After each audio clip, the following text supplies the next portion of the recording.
بسم الله الرحمن الرحيم ياسين والقرآن الحكيم إنك لمن المرسلين على صراط مستقيم تنزيل العزيز الرحيم لتنذر قوما ما أنذر آباؤهم فهم غافلون لقد حق القول على أكثرهم فهم لا يؤمنون إنا جعلنا في أعناقهم أغلالا فهي إلى الأذقان فهم مقمحون وجعلنا من بين أيديهم سدا ومن خلفهم سدا فأغشيناهم فهم لا يبصرون وسواء عليهم أنذرتهم أم لم تنذرهم لا يؤمنون إنما تنذر من اتبع الذكر وخشي الرحمن بالغيب فبشره بمغفرة وأجر كريم إنا نحن نحيي الموتى ونكتب ما قدموا وآثارهم وكل شيء أحصيناه في إمام مبين واضرب لهم مثلا أصحاب القرية إذ جاءها المرسلون إذ أرسلنا إليهم اثنين فكذبوهما فعززنا بثالث فقالوا إنا إليكم مرسلون قالوا ما أنتم إلا بشر مثلنا وما أنزل الرحمن من شيء إن أنتم إلا تكذبون قالوا ربنا يعلم إنا إليكم لمرسلون وما علينا إلا البلاغ المبين قالوا إنا تطيرنا بكم لئن لم تنتهوا لنرجمنكم وليمسنكم منا عذاب أليم قالوا طائركم معكم أئن ذكرتم بل أنتم قوم مسرفون وجاء من أقصى المدينة رجل يسعى قال يا قوم اتبعوا المرسلين اتبعوا من لا يسألكم أجرا وهم مهتدون وما لي لا أعبد الذي فطرني وإليه ترجعون أأتخذ من دونه آلهة إن يردني الرحمن بضر لا تغن عني شفاعتهم شيئا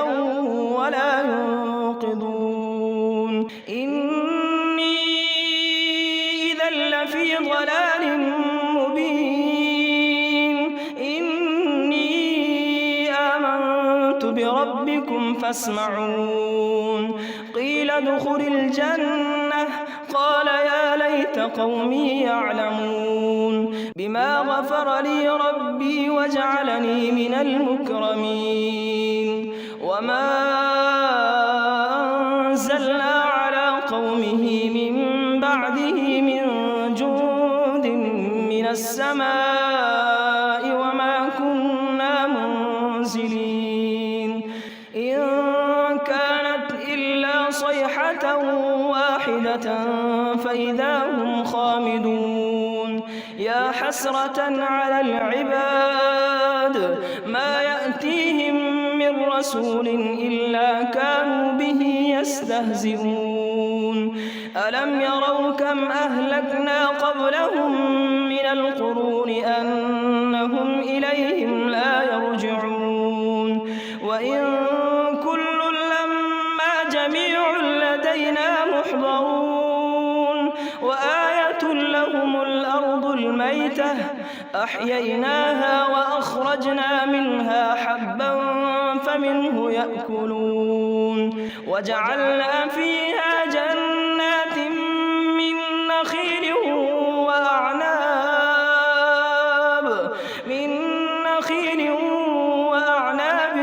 وفجرنا فيها من العيون ليأكلوا من ثمره وما عملته أيديهم أفلا يشكرون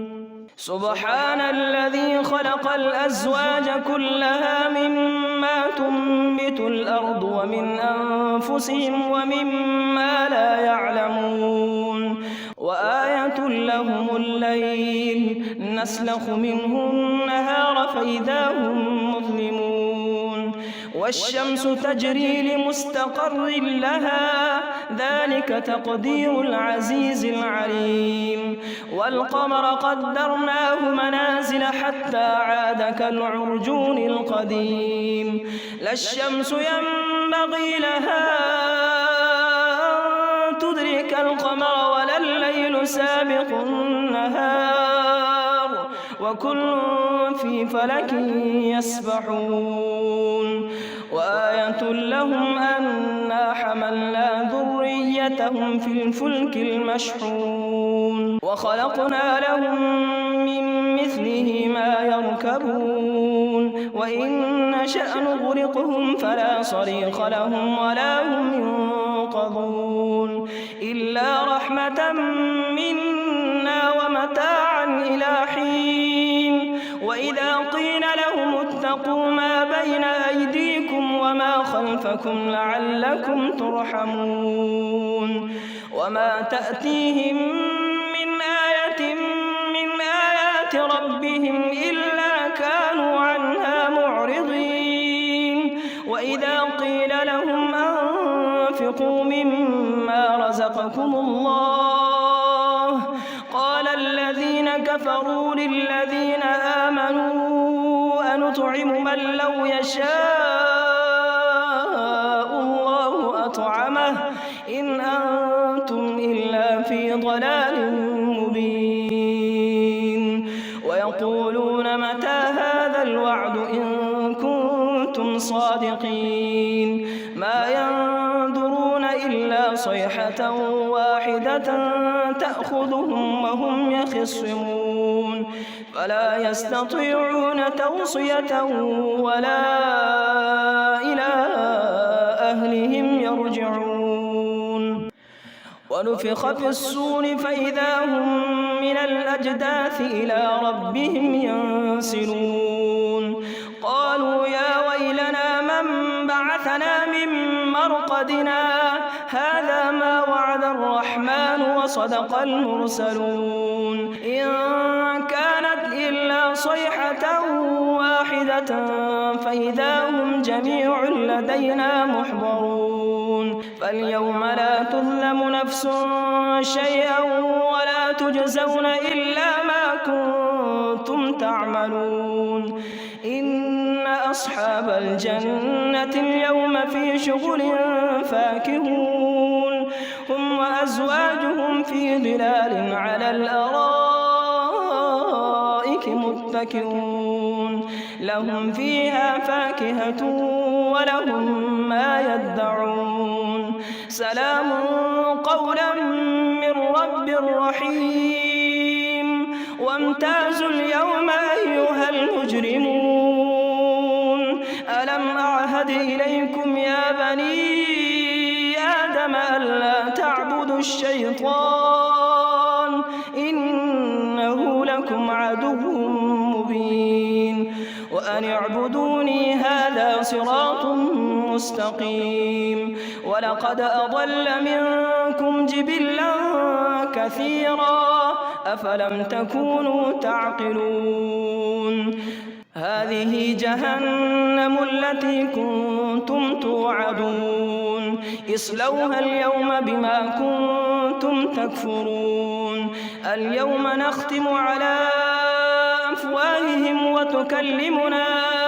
أيديهم وتشهد أرجلهم بما كانوا يكسبون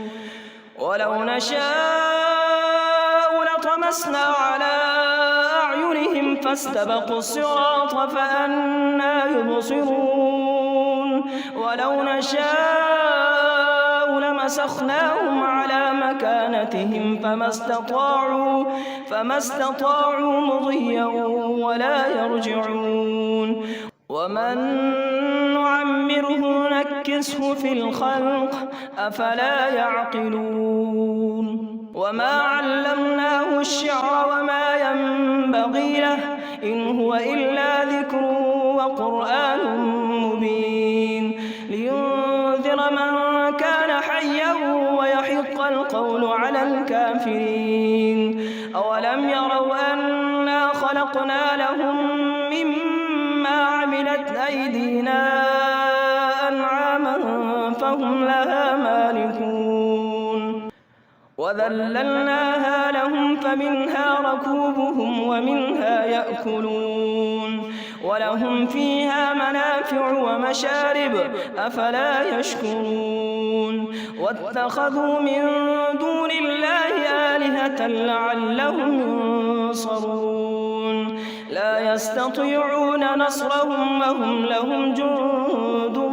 محضرون فلا يحزنك قولهم إنا نعلم ما يسرون وما يعلنون أولم ير الإنسان أنا خلقناه من نطفة فإذا هو خصيم مبين وضرب لنا مثلا ونسي خلقه قال من يحيي العظام وهي رميم قل يحييها الذي أنشأها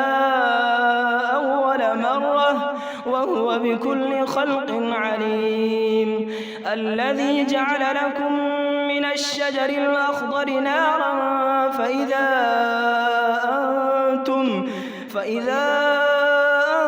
أنتم منه توقدون أوليس الذي خلق السماوات والأرض بقادر على أن يخلق مثلهم بلى وهو الخلاق العليم إنما أمره إذا أراد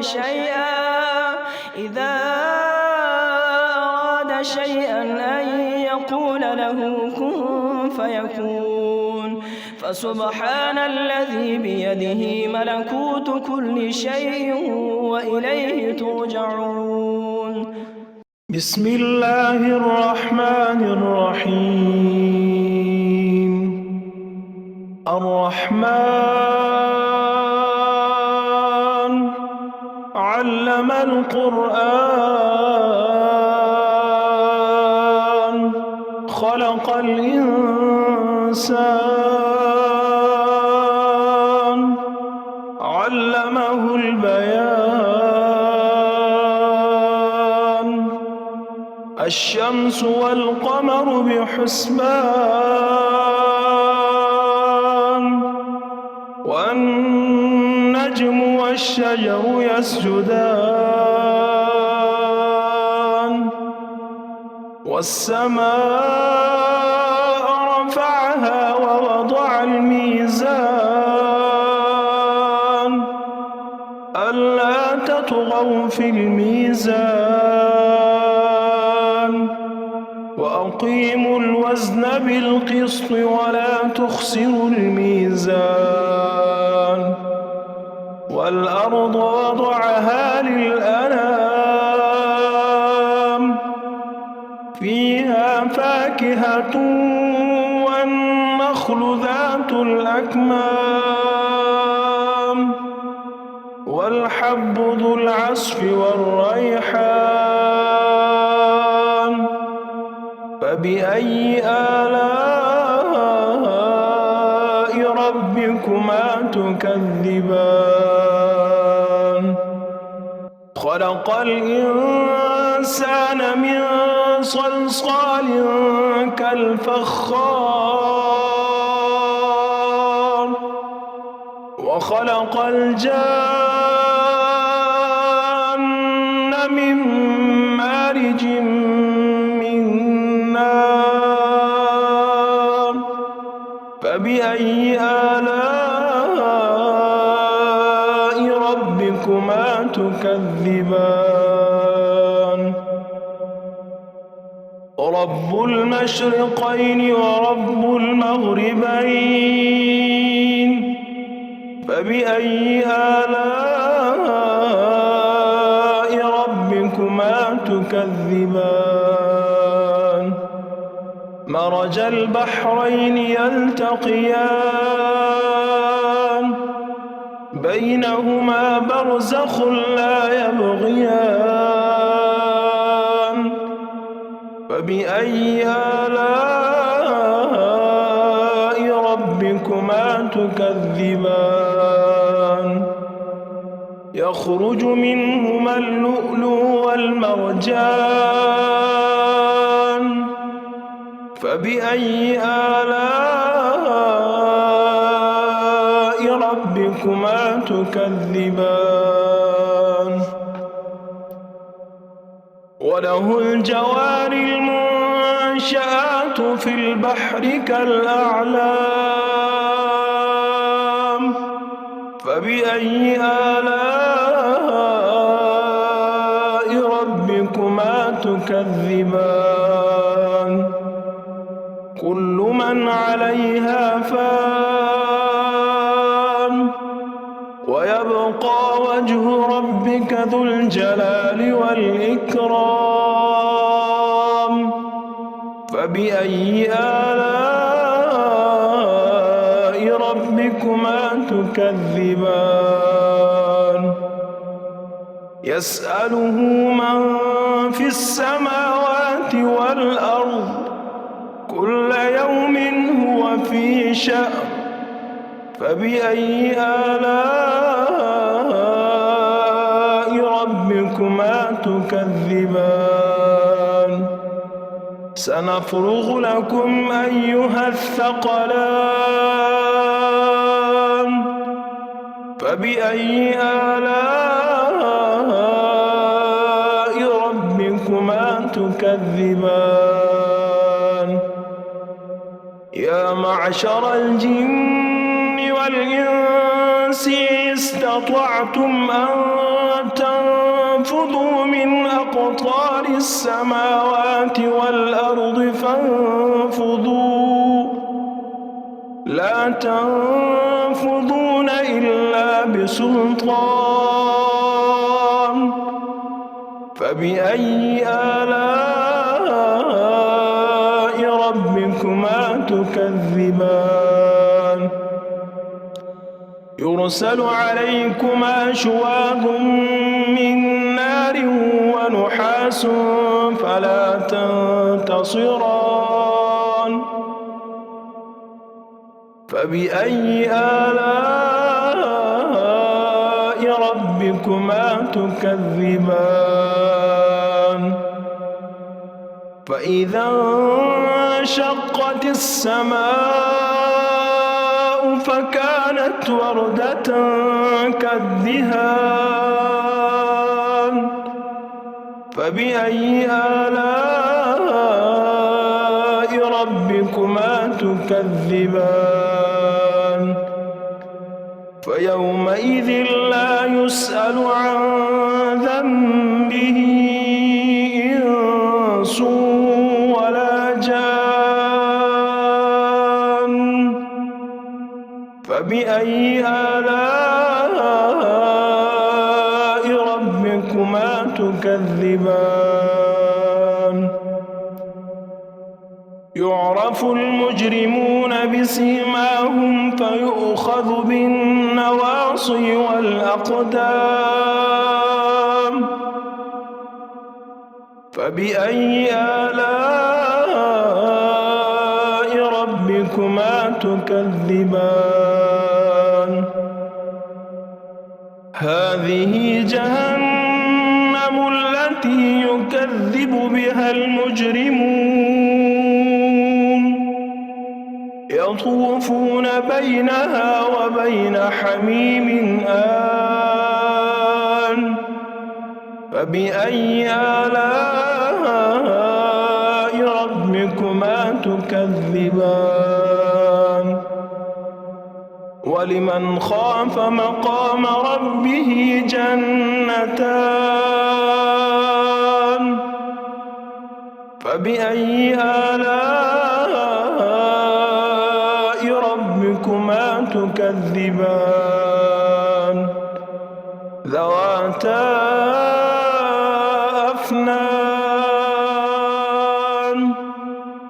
فبأي آلاء ربكما تكذبان فيهما عينان تجريان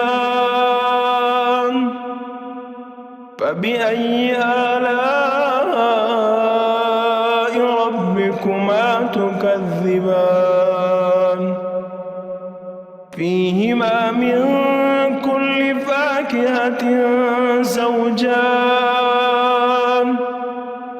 فبأي آلاء ربكما تكذبان متكئين على فرش بطائنها من استبرق وجنى الجنتين دان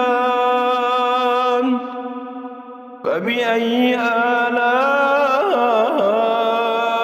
ربكما تكذبان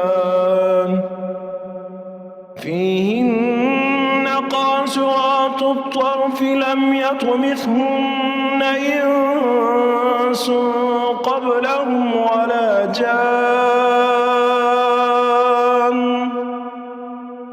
فبأي آلاء ربكما تكذبان كأنهن الياقوت والمرجان فبأي آلاء ربكما تكذبان هل جزاء الإحسان إلا الإحسان فبأي آلاء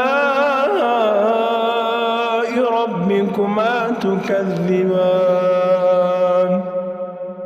ومن دونهما جنتان فبأي آلاء ربكما تكذبان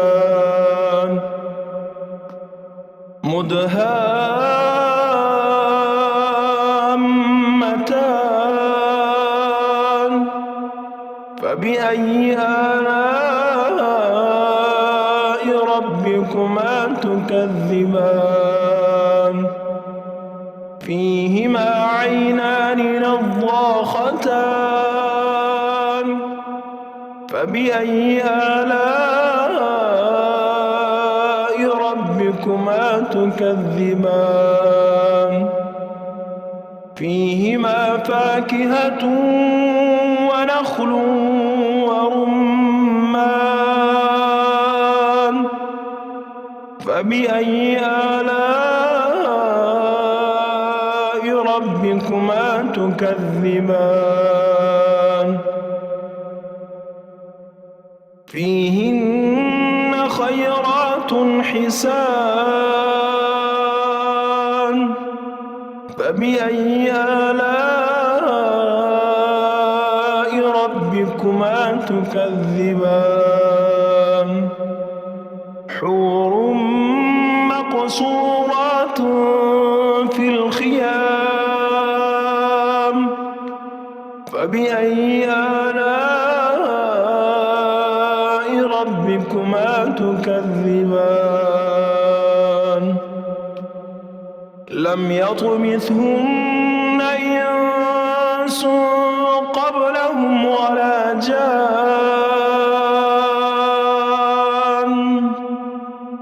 فبأي آلاء ربكما تكذبان متكئين على رفرف خضر وعبقري حسان فبأي آلاء ربكما تكذبان تبارك اسم ربك ذي الجلال والإكرام بسم الله الرحمن الرحيم تبارك الذي بيده الملك وهو على كل شيء قدير الذي خلق الموت والحياة ليبلوكم أيكم أحسن عملا وهو العزيز الغفور الذي خلق 7 سماوات طباقا ما ترى في خلق الرحمن من تفاوت فارجع البصر هل ترى من فطور ثم ارجع البصر كرتين ينقلب إليك البصر خاسئا وهو حسير ولقد زينا السماء الدنيا بمصابيح وجعلناها رجوما للشياطين وأعتدنا لهم عذاب السعير وللذين كفروا بربهم عذاب جهنم وبئس المصير إذا ألقوا فيها سمعوا لها شهيقا وهي تفور تكاد تميز من الغيظ كلما ألقي فيها فوج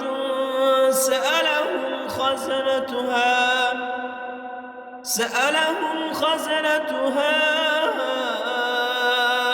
ألم يأتكم نذير قالوا بلى قد جاءنا نذير فكذبنا وقلنا ما نزل الله من شيء إن أنتم إلا في ضلال كبير وقالوا لو كنا نسمع أو نعقل ما كنا في أصحاب السعير فاعترفوا بذنبهم فسحقا لأصحاب السعير إن الذين يخشون ربهم بالغيب لهم مغفرة وأجر كبير وأسروا قولكم أو اجهروا به إنه عليم بذات الصدور ألا يعلم من خلق وهو اللطيف الخبير هو الذي جعل لكم الأرض ذلولا فامشوا في مناكبها وكلوا من رزقه وإليه النشور أأمنتم من في السماء أن يخسف بكم الأرض فإذا هي تمور أم أمنتم من في السماء أن يرسل عليكم حاصبا فستعلمون كيف نذير ولقد كذب الذين من قبلهم فكيف كان نكير أولم يروا إلى الطير فوقهم صافات ويقبض ما يمسكهن إلا الرحمن إنه بكل شيء بصير أمن هذا الذي هو جند لكم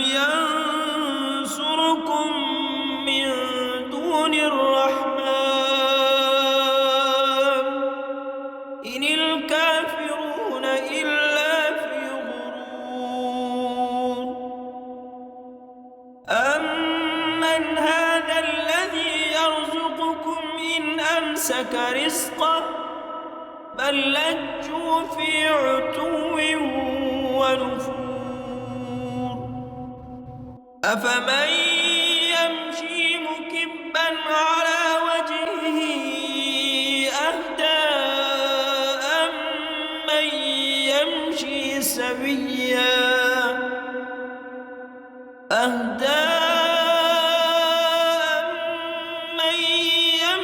سويا على صراط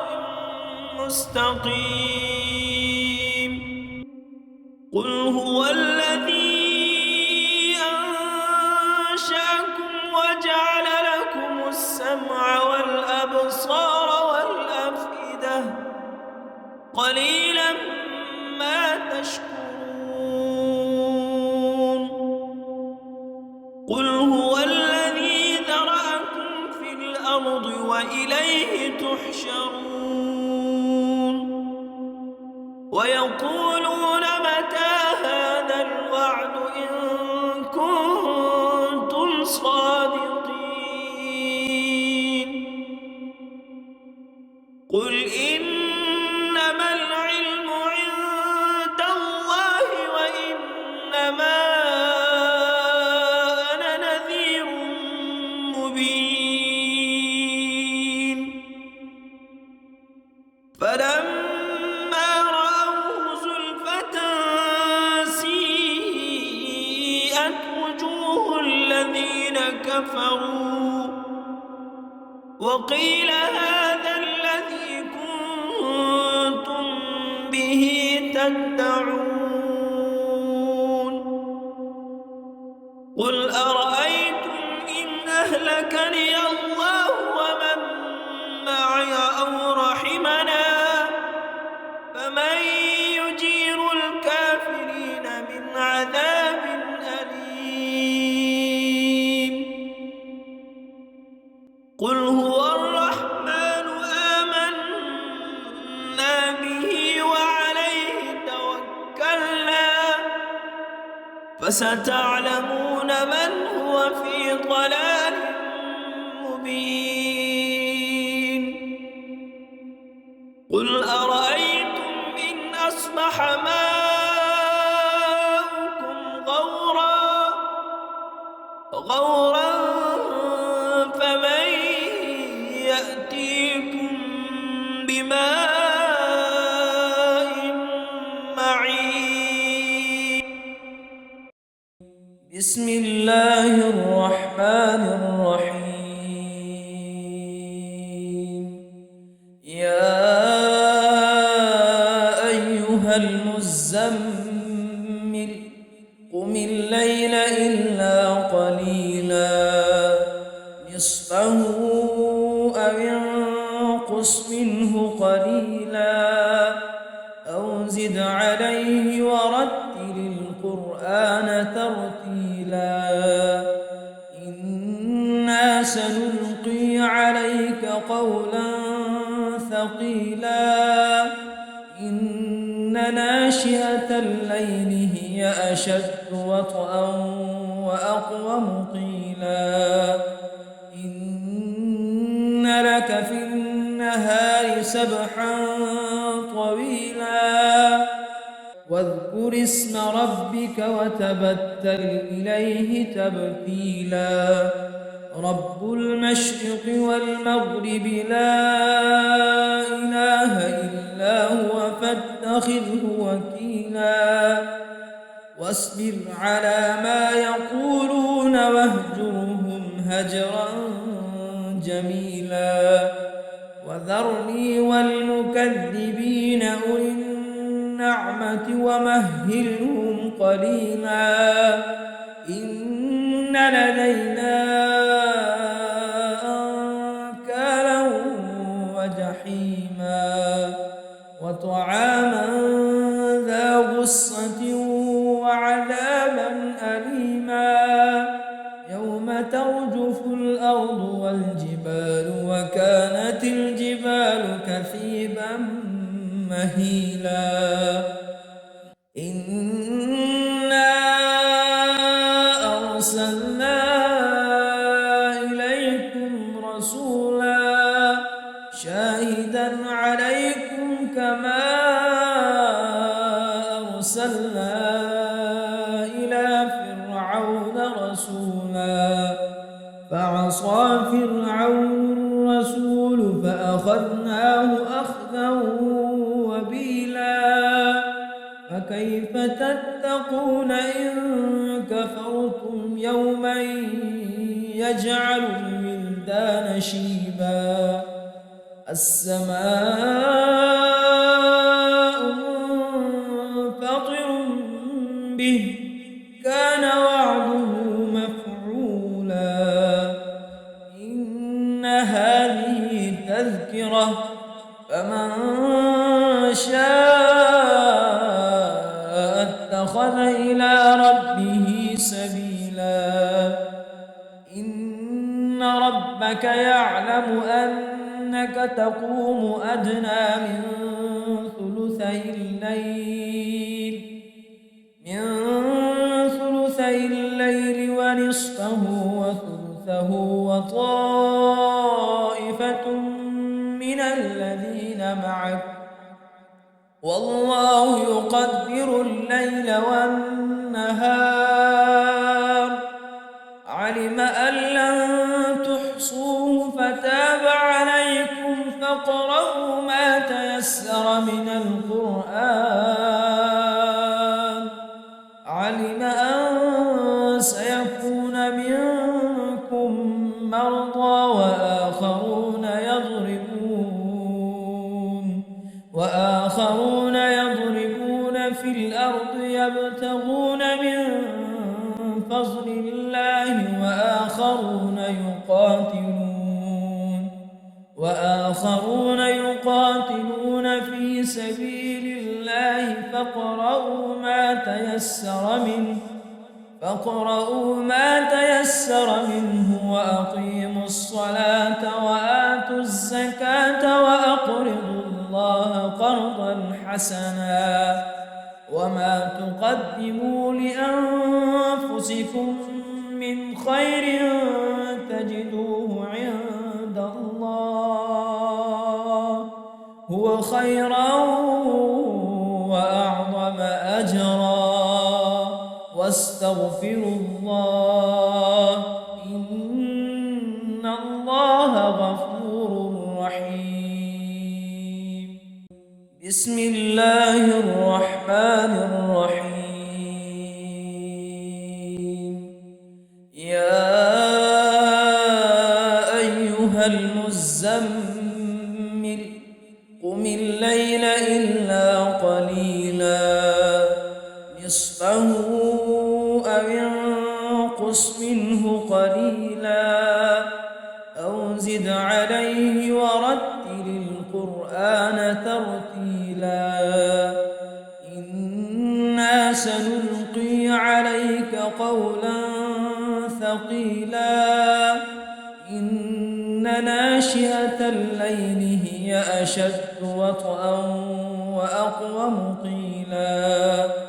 إن لك في النهار سبحا طويلا واذكر اسم ربك وتبتل إليه تبتيلا رب المشرق والمغرب لا إله إلا هو فاتخذه وكيلا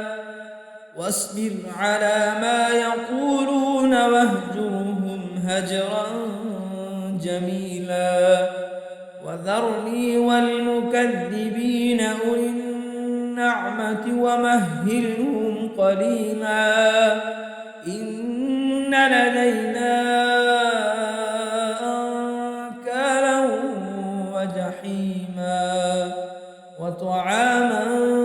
ذا غصة وعذابا أليما يوم ترجف الأرض والجبال وكانت الجبال كثيبا مهيلا إنا أرسلنا إليكم رسولا شاهدا عليكم كما أرسلنا إلى فرعون رسولا فعصى فرعون الرسول فأخذناه أخذا وبيلا فكيف تتقون إن كفرتم يوما يجعل الولدان شيبا السماء منفطر به كان وعده مفعولا بسم الله الرحمن الرحيم الحمد لله الذي أنزل على عبده الكتاب ولم يجعل له عوجا قيما لينذر بأسا شديدا من لدنه ويبشر المؤمنين الذين يعملون الصالحات أن لهم أجرا حسنا ماكثين فيه أبدا وينذر الذين قالوا اتخذ الله ولدا ما لهم به من علم ولا لآبائهم كبرت كلمة تخرج من أفواههم إن يقولون إلا كذبا فلعلك باخع نفسك على آثارهم إن لم يؤمنوا بهذا الحديث أسفا إنا جعلنا ما على الأرض زينة لها لنبلوهم أيهم أحسن عملا وإنا لجاعلون ما عليها صعيدا جرزا أم حسبت أن أصحاب الكهف والرقيم كانوا من آياتنا عجبا إذ أوى الفتية إلى الكهف فقالوا ربنا آتنا من لدنك رحمة وهيئ لنا من أمرنا رشدا فضربنا على آذانهم في الكهف سنين عددا ثم بعثناهم لنعلم أي الحزبين أحصى لما لبثوا أمدا نحن نقص عليك نبأهم بالحق إنهم فتية آمنوا بربهم وزدناهم هدى وربطنا على قلوبهم إذ قاموا فقالوا ربنا رب السماوات والأرض لن ندعو من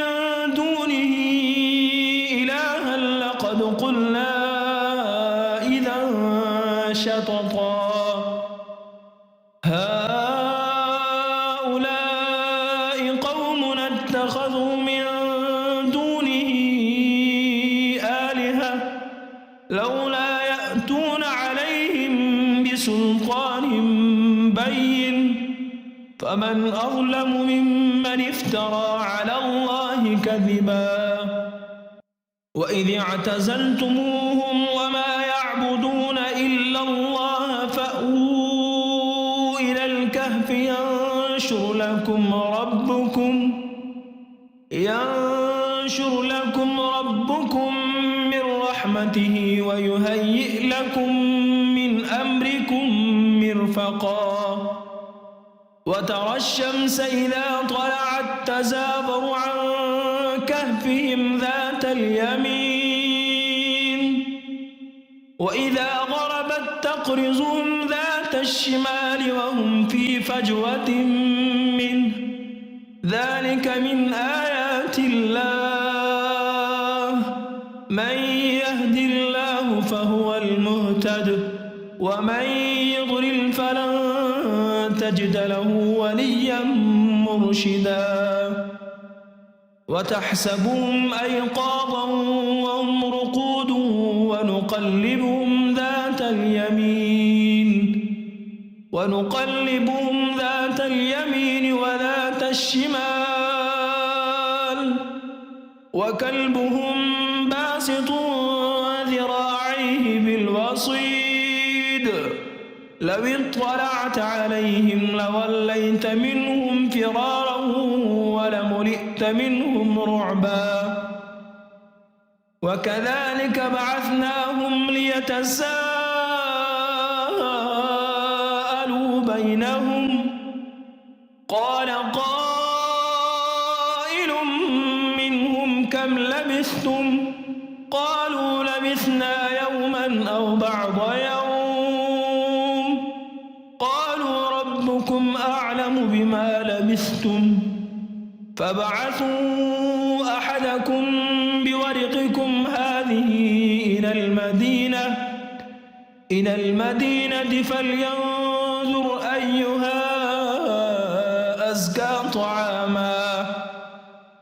فليأتكم برزق منه وليتلطف ولا يشعرن بكم أحدا إنهم إن يظهروا عليكم يرجموكم أو يعيدوكم في ملتهم ولن تفلحوا إذا أبدا وكذلك أعثرنا عليهم ليعلموا أن وعد الله حق وأن الساعة لا ريب فيها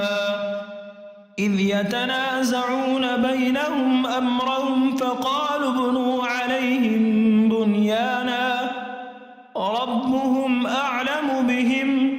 قال الذين غلبوا على أمرهم لنتخذن عليهم مسجدا سيقولون ثلاثة رابعهم كلبهم ويقولون خمسة سادسهم كلبهم رجما بالغيب ويقولون سبعة وثامنهم كلبهم قل ربي أعلم بعدتهم ما يعلمهم إلا قليل فلا تمار فيهم إلا مراء ظاهرا ولا تستفت فيهم منهم أحدا ولا تقولن لشيء إني فاعل ذلك غدا إلا أن يشاء الله واذكر ربك إذا نسيت وقل عسى أن يهديني ربي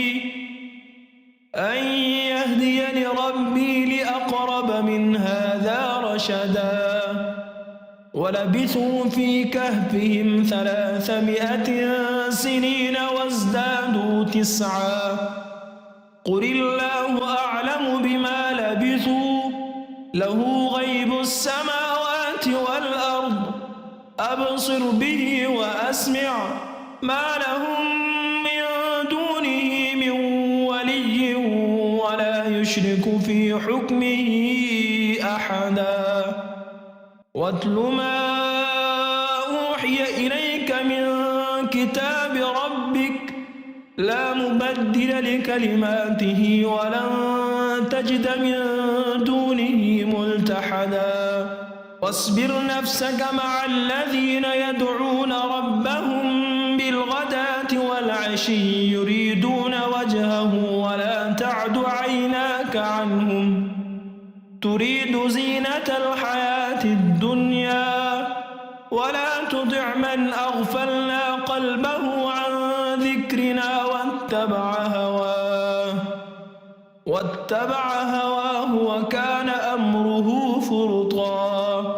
وقل الحق من ربكم فمن شاء فليؤمن ومن شاء فليكفر إنا أعتدنا للظالمين نارا أحاط بهم سرادقها وإن يستغيثوا يغاثوا بماء كالمهل يشوي الوجوه بئس الشراب وساءت مرتفقا إن الذين آمنوا وعملوا الصالحات إنا لا نضيع أجر من أحسن عملا أولئك لهم جنات عدن تجري من تحتهم الأنهار يحلون فيها من أساور من ذهب ويلبسون ثيابا خضرا من سندس واستبرق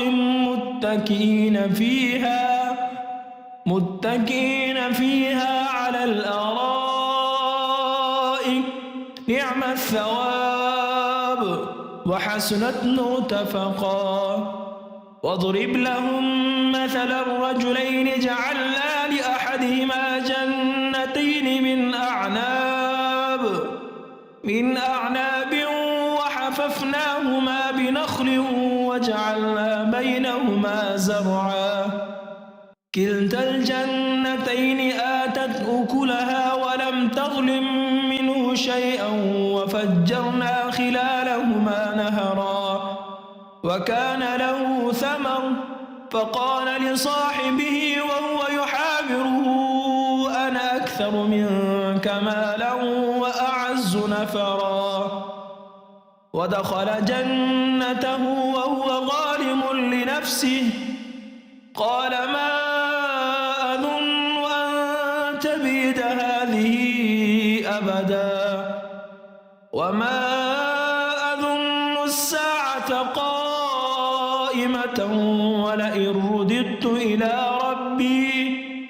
ولئن رددت إلى ربي لأجدن خيرا منها منقلبا قال له صاحبه وهو يحاوره أكفرت بالذي خلقك من تراب ثم من نطفة ثم سواك رجلا لكن هو الله ربي ولا أشرك بربي أحدا ولولا إذ دخلت جنتك قلت ما شاء الله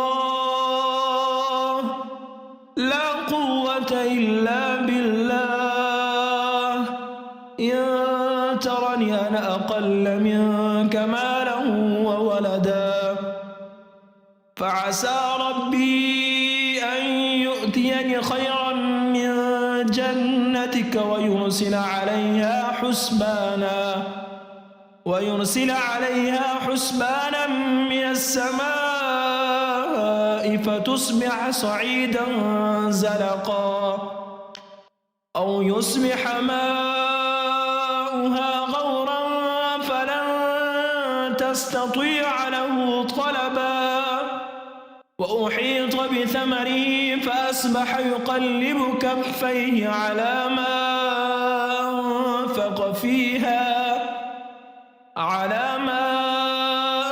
أنفق فيها وهي خاوية على عروشها ويقول يا ليتني لم أشرك بربي أحدا ولم تكن له فئة ينصرونه من دون الله وما كان منتصرا هنالك الولاية لله الحق هو خير ثوابا وخير عقبا واضرب لهم مثل الحياة الدنيا كماء إن أنزلناه من السماء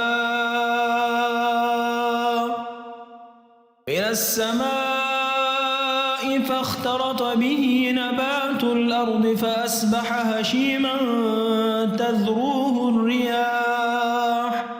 وكان الله على كل شيء مقتدرا المال والبنون زينة الحياة الدنيا والباقيات الصالحات خير عند ربك ثوابا وخير أملا ويوم نسير الجبال وترى الأرض بارزة وحشرناهم فلم نغادر منهم أحدا وعرضوا على ربك صفا لقد جئتمونا كما خلقناكم أول مرة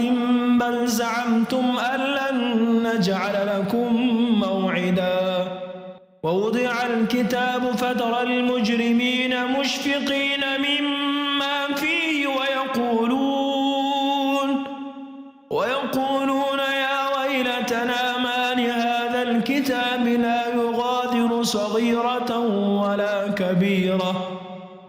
لا يغادر صغيرة ولا كبيرة إلا أحصاها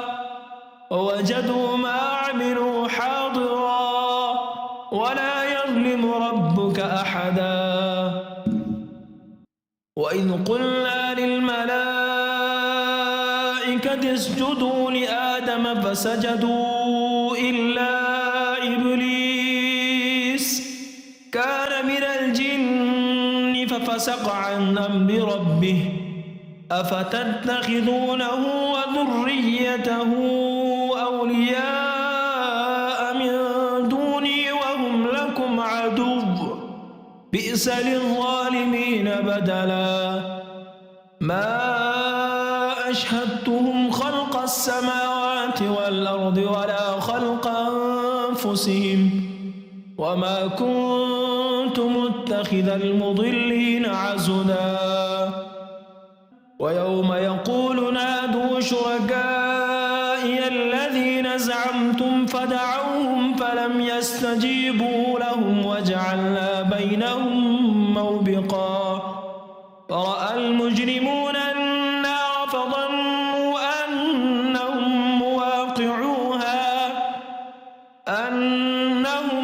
مواقعوها ولم يجدوا عنها مصرفا ولقد صرفنا في هذا القرآن للناس من كل مثل وكان الإنسان أكثر شيء جدلا وما منع الناس أن يؤمنوا إذ جاءهم الهدى ويستغفروا ربهم إلا أن تأتيهم سنة الأولين أو يأتيهم العذاب قبلا وما نرسل المرسلين إلا مبشرين ومنذرين ويجادل الذين كفروا بالباطل ليدحضوا به الحق واتخذوا آياتي وما أنذروا هزوا ومن أظلم ممن ذكر بآيات ربه فأعرض عنها ونسي ما قدمت يداه إنا جعلنا على قلوبهم أكنة أن يفقهوه وفي آذانهم وقرا وإن تدعوهم إلى الهدى فلن يهتدوا إذا أبدا وربك الغفور ذو الرحمة لو يؤاخذهم بما كسبوا لعجل لهم العذاب بل لهم موعد لن يجدوا من دونه موئلا وتلك القرى أهلكناهم لما ظلموا وجعلنا لمهلكهم موعدا وإذ قال موسى لفتاه لا أبرح حتى أبلغ مجمع البحرين أو أمضي حقبا فلما بلغا مجمع بينهما نسيا حوتهما فاتخذ سبيله في البحر سربا فلما جاوزا قال لفتاه آتنا غداءنا لقد لقينا من سفرنا هذا نصبا قال أرأيت إذ أوينا إلى الصخرة فإني نسيت الحوت وما أنسانيه إلا الشيطان أن أذكره واتخذ سبيله في البحر عجبا قال ذلك ما كنا نبغي فارتدا على آثارهما قصصا فوجدا عبدا من عبادنا آتيناه رحمة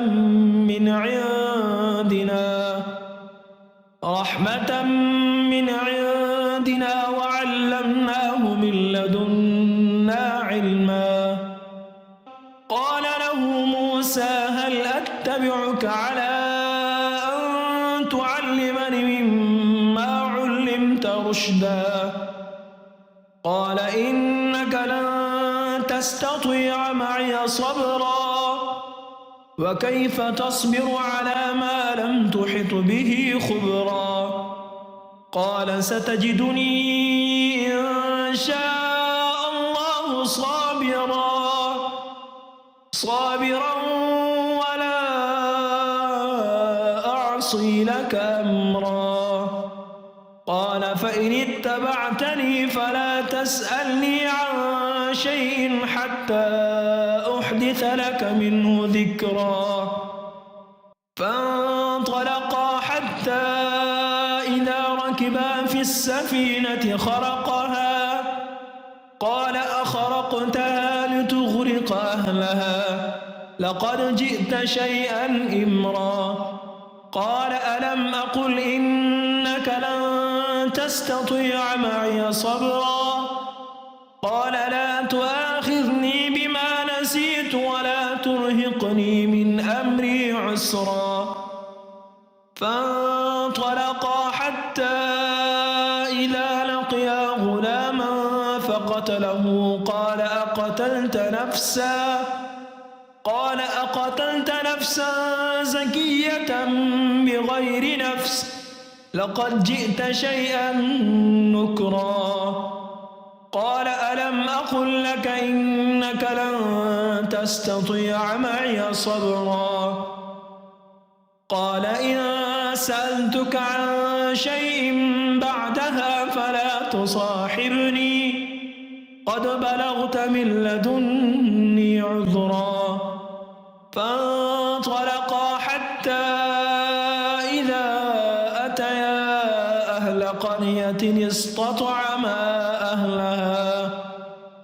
فأبوا أن يضيفوهما فوجدا فيها جدارا يريد أن ينقض فأقامه قال لو شئت لاتخذت عليه أجرا قال هذا فراق بيني وبينك سأنبئك بتأويل ما لم تستطع عليه صبرا أما السفينة فكانت لمساكين يعملون في البحر فأردت أن أعيبها وكان وراءهم ملك يأخذ كل سفينة غصبا وأما الغلام فكان أبواه مؤمنين فخشينا أن يرهقهما طغيانا وكفرا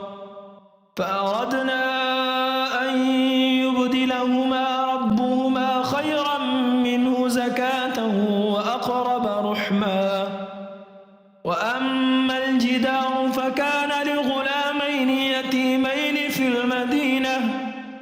وكان تحته كنز لهما وكان أبوهما صالحا فأراد ربك أن يبلغا أشدهما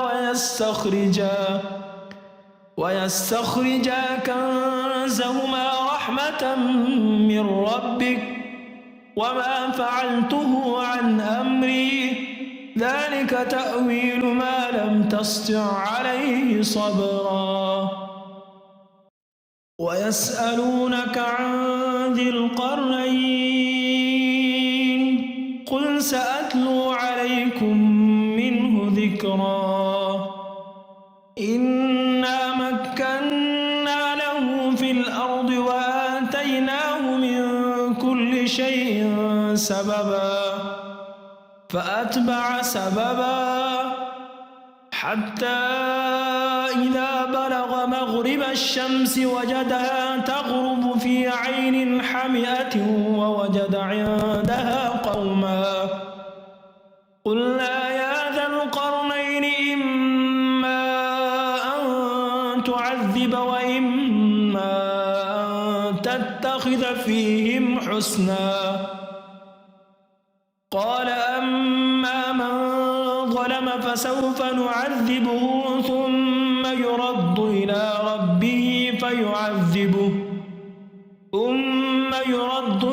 ربه فيعذبه عذابا نكرا وأما من آمن وعمل صالحا فله جزاء الحسنى وسنقول له من أمرنا يسرا ثم أتبع سببا حتى إذا بلغ مطلع الشمس وجدها تطلع على قوم لم نجعل لهم من دونها سترا كذلك وقد أحطنا بما لديه خبرا ثم أتبع سببا حتى إذا بلغ بين السدين وجد من دونهما قوما لا يكادون يفقهون قولا قالوا يا ذا القرنين إن يأجوج ومأجوج مفسدون في الأرض فهل نجعل لك خرجا على أن تجعل بيننا وبينهم سدا قال ما مكني فيه ربي خير فأعينوني بقوة أجعل بيننا وبينكم ردما آتوني زبر الحديد حتى إذا ساوى بين الصدفين قال انفخوا حتى إذا جعله نارا قال آتوني فما استطاعوا أن يظهروه وما استطاعوا له نقبا قال هذا رحمة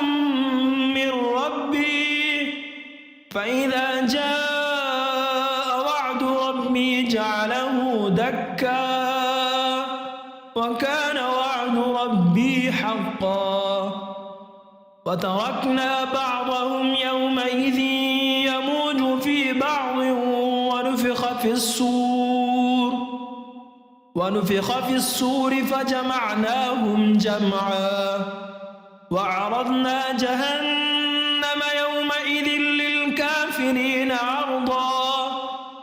الذين كانت أعينهم في غطاء عن ذكري وكانوا لا يستطيعون سمعا أفحسب الذين كفروا أن يتخذوا عبادي من دوني أولياء إنا أعتدنا جهنم للكافرين نزلا قل هل ننبئكم بالأخسرين أعمالا الذين ضل سعيهم في الحياة الدنيا وهم يحسبون أنهم يحسنون صنعا أولئك الذين كفروا بآيات ربهم ولقائه فحبطت أعمالهم فلا نقيم لهم يوم القيامة وزنا ذلك جزاؤهم جهنم بما كفروا واتخذوا آياتي ورسلي هزوا إن الذين آمنوا وعملوا الصالحات كانت لهم جنات الفردوس نزلا خالدين فيها لا يبغون عنها حولا قل لو كان البحر مدادا لكلمات ربي لنفد البحر قبل أن تنفد كلمات ربي ولو جئنا بمثله مددا قل إنما أنا بشر مثلكم يوحى إلي أنما إلهكم إله واحد فمن كان يرجو لقاء ربه فليعمل عملا صالحا ولا يشرك بعبادة ربه